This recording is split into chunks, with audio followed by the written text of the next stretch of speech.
This is the Jeep Liberty slash Dodge Nitro of the second generation. The first generation first aired in 2002 up to 2007. It was supposed to be the replacement for the Jeep Cherokee. At that time, the Cherokee was starting to wear out. People were getting sick of it. By changing the name from Cherokee to Liberty, I feel they wanted people to forget the Cherokee, the high fuel consumption, as well as all its default. So they simply changed the name. But let's give them credit. They did a very good job. The first generation Liberty was a success. They even made a diesel version, which is up to today very hard to come by.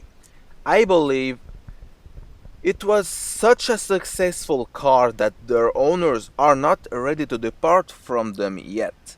Maybe simply because there isn't anything on the market capable of offering the same quality and overall design as the diesel Liberty. Then, from 2007 up to 2012, there is this version right over here. You have to keep in mind that this period was the hardest for Dodge, Chrysler, and Jeep. They were on the verge of bankruptcy. So hard that nice cars like Dodge Charger, Chrysler 300, even the Dodge Viper were made in such a poor quality manner. The interior plastic chosen was very depressing to say the least. The nice Jeep Commander was cancelled. The elegant Chrysler 200 wasn't convincing anybody. So when it came time to renew the very popular Jeep Liberty, it wasn't an easy task. But they didn't care. They didn't even bother. They took the main frame from the Dodge Caliber, modified it a little, invested all their budget on exterior design, and that's it. Which means that the car ended up being one of the worst in history, one of the worst in aerodynamic, one of the worst in weight saving, one of the worst in fuel consumption, and one of the worst in weight versus power ratio. For instance, the front hood is so hard to operate. At first, I thought the car was crashed and badly repaired.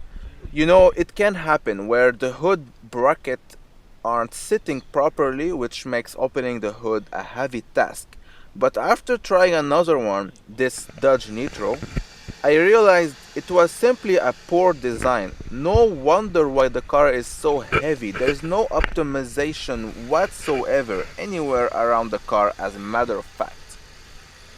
So basically the hood is way too heavy, especially for a car around 2010 technology. Getting inside the rear seats is very awkward. The cargo accessibility is also hard to get to because the car is very high off the ground and that cargo floor cover isn't fitted carefully. You can see clearly. It's exactly like if they didn't bother making a cargo cover that fit perfectly.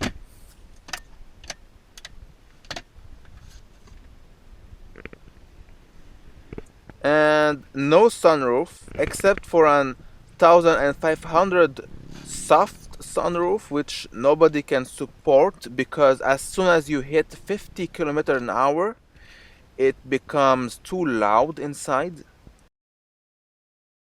There is two engines available, one V6 3.7 liter 210 horsepower. It comes with a 4-speed automatic transmission. This is seriously prehistoric powertrain. Then, a bit more modern, there is the 4-liter V6 260 horsepower. This one at least comes with a 5-speed automatic transmission. So all in all, you have a car that handles poorly, drives poorly, steers poorly, accelerates poorly, drinks a lot of juice, and I think it's only good if